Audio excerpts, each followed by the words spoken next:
On Christmas Eve, 1943, 45 Nazi officers accepted an invitation they believed was routine. The meal was to be served inside a quiet convent in occupied Belgium. The woman in charge was a Canadian nun who never raised her voice and never refused an order. The soup simmered for hours as snow fell outside the stone walls. By the time the bells rang for Christmas, none of the officers understood what had truly been prepared. December 1943. Dinant, occupied Belgium. Snow pressed itself into the narrow streets of Dinant, softening the sound of boots and carts, muting the town into uneasy stillness. The Meuse River moved slowly beneath a skin of ice, and above it all, the convent stood as it always had, stone walls darkened by age, windows glowing faintly against the winter dusk. Inside the convent kitchen, heat gathered thickly in the air. A large iron pot hung over an open flame, its contents rolling steadily, sending up clouds of steam that clung to the ceiling beams. Sister Marguerite LeBlanc stood beside it, hands folded inside the sleeves of her habit, eyes lowered but alert. She had learned to listen without looking. When the door opened, the sound cut sharply through the room. 3 German officers entered, their coats dusted with snow, their boots striking the stone floor with deliberate precision. The kitchen, once a place of quiet routine, seemed to contract around them. One officer stepped forward. His uniform was immaculate. A thin scar traced the length of his cheek, pale against the red of the cold. He spoke calmly, without raising his voice. Tomorrow, he said, 45 German officers would arrive at the convent. It was Christmas. They would dine at noon. The soup must be prepared by early afternoon. Sister Marguerite inclined her head. Her face revealed nothing.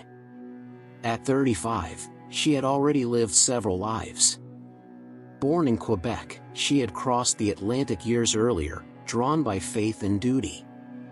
When German occupation tightened around Dinant, the convent became something else entirely, a place watched, measured, tolerated.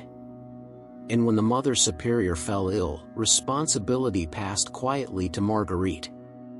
The officers did not ask questions. They did not explain their presence. They assumed obedience. When they turned to leave, the intelligence officer paused. His eyes lingered on the pot, on the steam rising steadily, on the nun who stood beside it like part of the stone itself. Then the door closed behind them. Silence returned. Only the soup continued to boil. Sister Marguerite remained still for several moments, listening for footsteps, for voices in the corridor. When she was certain she was alone, she moved. Slowly, deliberately, she lifted the lid from the pot and studied its contents. Vegetables. Water. Salt. Nothing more. In another room above the kitchen, the chapel bell rang again, soft, measured, indifferent to the occupation, to uniforms, to orders. Christmas was approaching.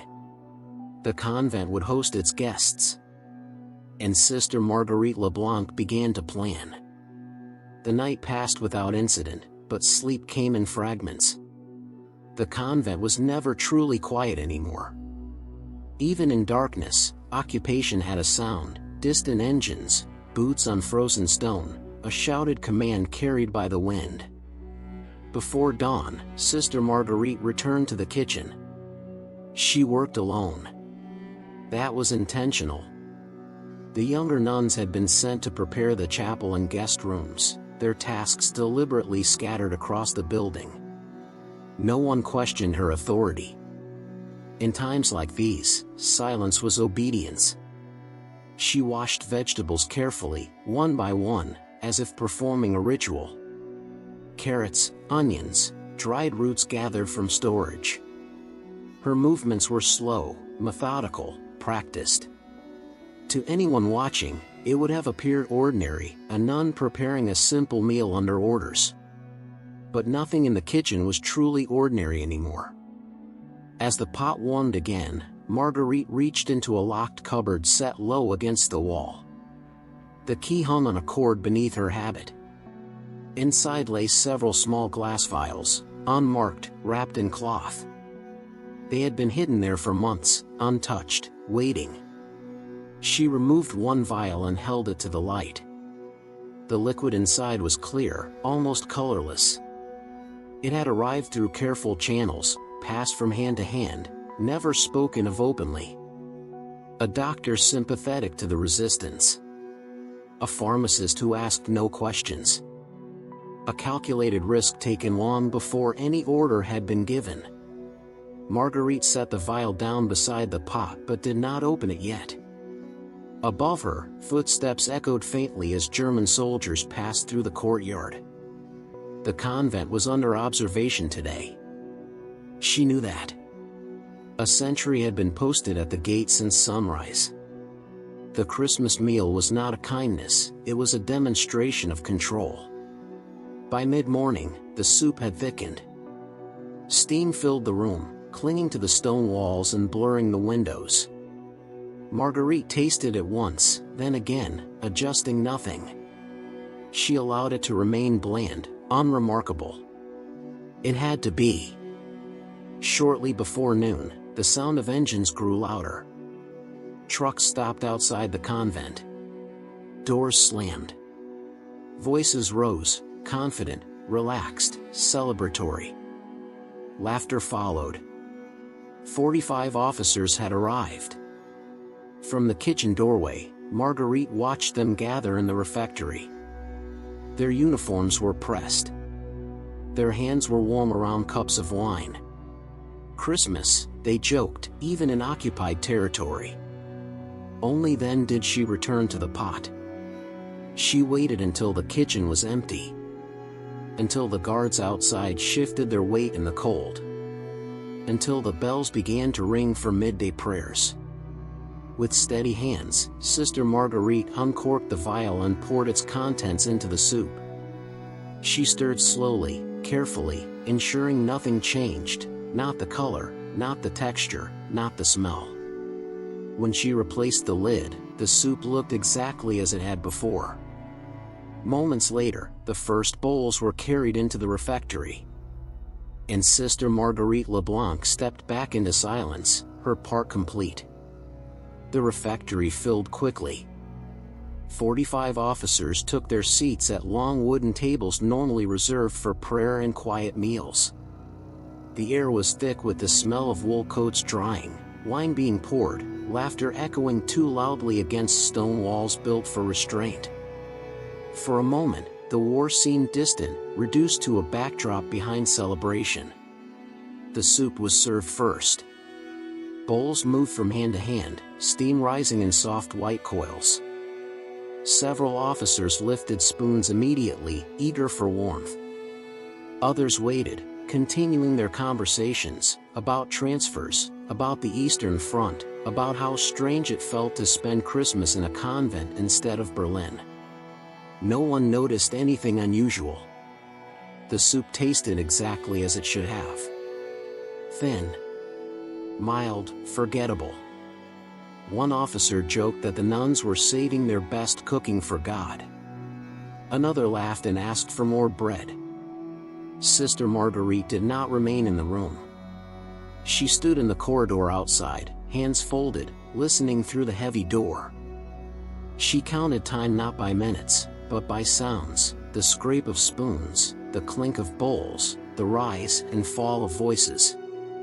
When the laughter peaked, she knew most of them had finished. The first sign was subtle.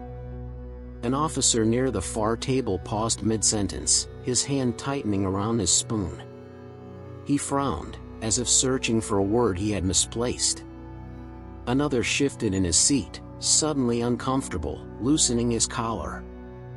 Within minutes, the mood began to change. Conversation slowed. Voices lowered. A chair scraped sharply against the floor as someone stood too quickly, knocking his bowl over. The spill went unnoticed. Sweat appeared on faces flushed not by wine, but by something else entirely. One officer laughed, once, abruptly, then stopped, confusion replacing amusement. Another pressed his palm to his chest, breathing shallowly. Someone asked for water. Someone else called out for a medic. The refectory descended into disorder. Sister Marguerite heard bodies fall before she heard the shouting.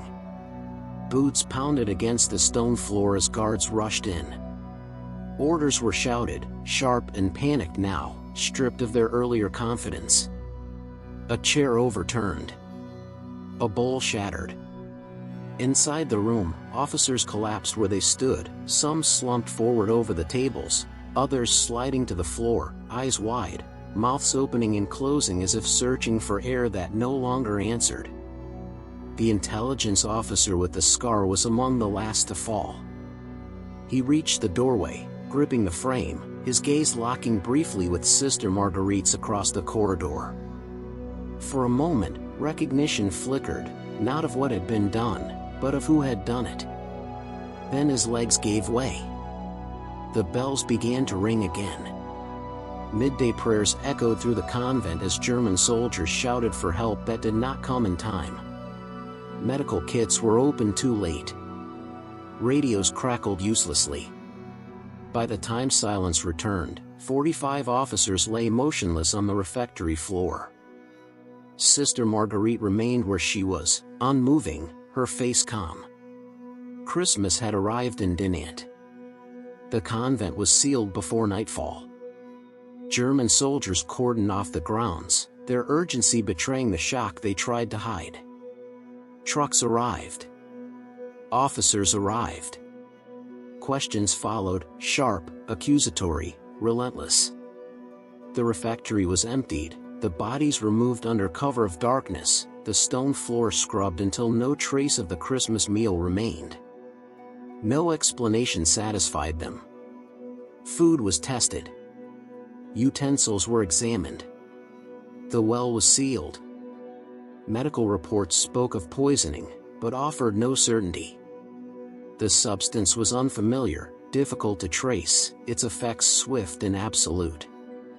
By morning, rumors were already spreading beyond Dinant, then just as quickly suppressed. Sister Marguerite Leblanc was questioned twice. She answered calmly. She had prepared the soup as ordered. She had followed convent recipes. She had eaten none herself, observing the fast before Christmas, Massachusetts. Her voice never wavered. Her hands never shook. There was no proof. Executing a nun, especially a foreign one, risked attention the occupation did not want. And 45 officers dying inside a convent was not a story meant to travel far. Within days, the incident was classified, sealed into military files, quietly removed from official Christmas reports. The convent was placed under new supervision. Within weeks, Sister Marguerite was gone. Officially, she had been transferred to another religious house. No destination was recorded. Her name vanished from the convent registry sometime in early 1944. The vials in the cupboard were never found. The key was gone. When Allied forces reached Dinant months later, they found nothing unusual in the convent archives. No record of the meal. No mention of deaths. Only repaired stone and silent corridors. The war moved on. After 1945, fragments of the story surfaced, whispered by townspeople, hinted at in resistance testimonies, dismissed as rumor by historians unwilling to believe it. A Canadian nun. A Christmas meal. 45 officers who never returned to their units. There was no trial. No recognition. No grave marked with her name. Some claimed she escaped through resistance networks into France. Others believed she returned to Canada under a different identity. A few insisted she never left Belgium at all. What remained was the silence. In Dinant, the convent bells still rang every Christmas. The kitchen still held an iron pot, blackened by age. No plaque marked the event. No official history recorded the names of the men who died or the woman who prepared their final meal. But occupation had its limits. On one winter day in 1943, obedience was assumed and quietly weaponized. A woman trained in discipline, patience, and silence used the only power available to her. Not with a gun. Not with a speech. But with a bowl of soup. And history, as it often does, chose to forget.